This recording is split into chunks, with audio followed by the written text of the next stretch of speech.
Биздин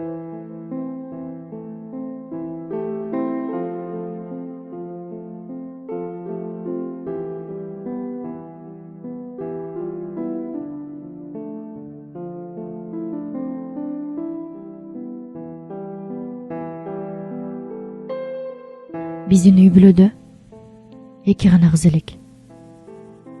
Ата энебиз көп жыл мурун кайтыш болгон. Ушундан уламбы Касиет эжем экөөбүз бири-бирибизге аябай жакын чоңойдук. Экөөбүздүн бири-бирибизден жашырган эч сырларыбыз жок болчу. Бир күнү Касиет үйгө жүзү жаркып кирип келди. Билесиңби, эмки айда Бакыт экөөбүз үйлөнмөй болдук. Я, чын элеби? Сүйүнгөнүмдөн ордумдан тура калып, эжемдин бетинен өп жибердим.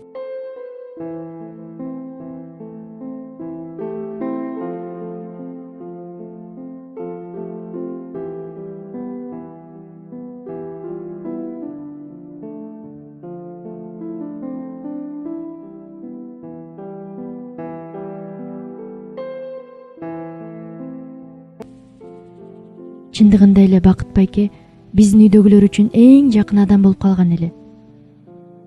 Эжем экөө ээрчишип бара жатканда бирине бири кыналышып өскөн ак кайыңдай көзгө сүйкүм көрүнүшчү.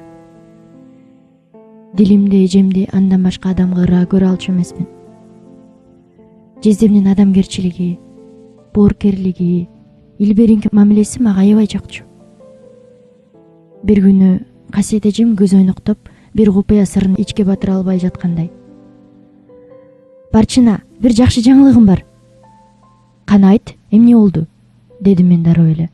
"Сен таап көрчү", дейт ал кыткылыктап. Мен жоромолдорду айтсам, бирин да жаратпай башын чайкайт. Чыдамым кетип басып алып, кытыгылап кирдим. "Айт дейм, айтпасаң бооруңду эзем", деп жаттым. "Барчына, биз Бакыт экөөбүз жакында балалуу болобуз." Кубанганымды айтпа. Кыткылыктап шаңдуу күлгөн эжемди боорума кысып жибердим. Арадан убакыт өтүп, Касиет эже уулду болуп, атын Дастан деп койду. Күндөр өтө берди. Бул жолу эмнегедир жүрөгүм уйгу-туйгу болуп, жумуштан чыгып үйгө бара жаткам. Каргашалуу кайгынын бороону басып, телефонум чыңгырап калды. "Алло? Барчын. Касиет жол кырсыгына кабылып, абалы оор. Тез кел", деген жездемдин үнү угулду. Колумдан телефон мыргып кетти. Аалам капкараңгы болуп калгансыды. Көрсө, эжемди жолдон катып өтүп бара жаткан машина коюп кетиптир.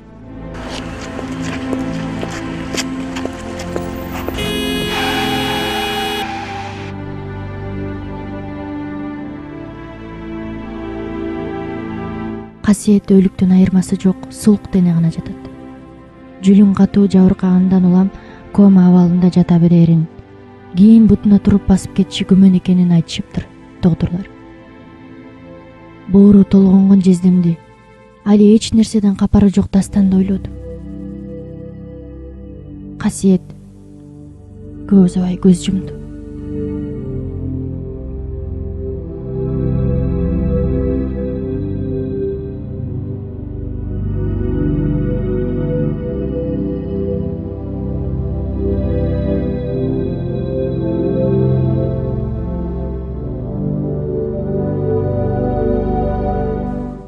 Жылдар жылып, күн айга алмашып жашап жаттык.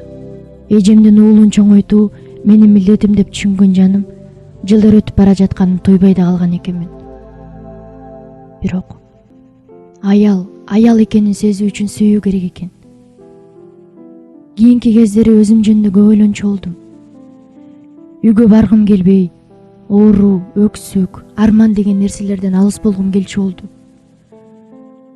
Жалындаган жаштыгымды түйшүктүү күндөр менен өткөрүп жиберген экем. Анан бир күнү жүрөгүмдү жылыткан андай адам да табылды. Бирок үйгө кирип келе жаткам. Алдымдан чыга калган жездемдин өңү кумсарып мени тиктеп калды. "Кайда жүрөсүң?" деди ал мени демите.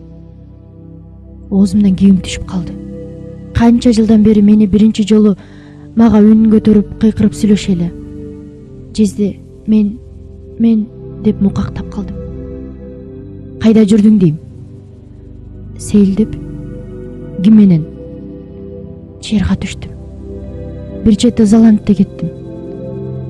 Терс бурула берген мени кароодан алды. Жездем эч аябагандай ачууланды. О Кудай, эмне деген турат? Денем калтылдап дароо колумду тартып алып өз бөлмөмө кире качтым. Бирок турмуштагы ийинден жулкуп тургузду. Оорулуу тынып алып, күнүмдүк иштериме кириштим. Ошол күндөн тартып жездемдин көз карашы түп тамырынан бери өзгөрдү. Мээримдүү көздөрү кайда барсам да артыман кубалап алчу болду. Телмирет да турат. Кээде ушул көздөрдөн качып жер безип кетким келет. Ушунча жылдан бери бирге жашап чын эле кыйбас адамдардан болуп калган экенбиз. Канчалык көңүлүмдөн ары катсам да болбой, ушул адамга байланып калганымды сездим. Аттиң-ай, эмне үчүн тагдырыбыз ушундай болуп калды? Бирок минтип жашоого да болбойт эле. Эмне кылуу керек? Кетип калуум керекпи? Кантсе да жездем эркек киши, канчага чейин бой жашайт эле. Бирөөнү алса, анда эжемдин күнү эмне болот? Дастанчы? Ушул ойлор менен алпурошуп жүрдүм. Арадан бир жыл өтсө да, Бакыт экөөбүздүн ортобузда эч нерсе болгон жок. Анткени адамгерчиликтин аркасынан аттап өтө албайт элек. Касиеттин ашын бергенден соң Бакыт экөөбүз баш коштук. Касиеттин мага таштаган белеги дастанымды өз ичимден чыккан балдарым менен кошо чоңойтуп тарбия бергим келет. Ага чыныгы апасы ким экенин убагы келгенде айтармын.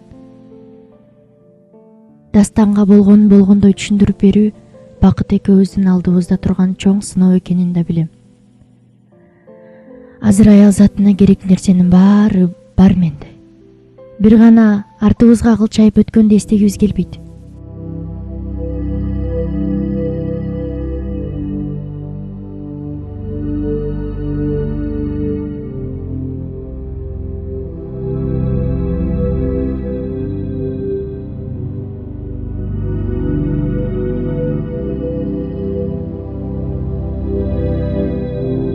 Бирок өткөнүң чийип салсаң жок болуп калчудай нерсе эмес экен. Ошондуктан силерге айтып, көөдөнүмдү бошотуп алгым келди.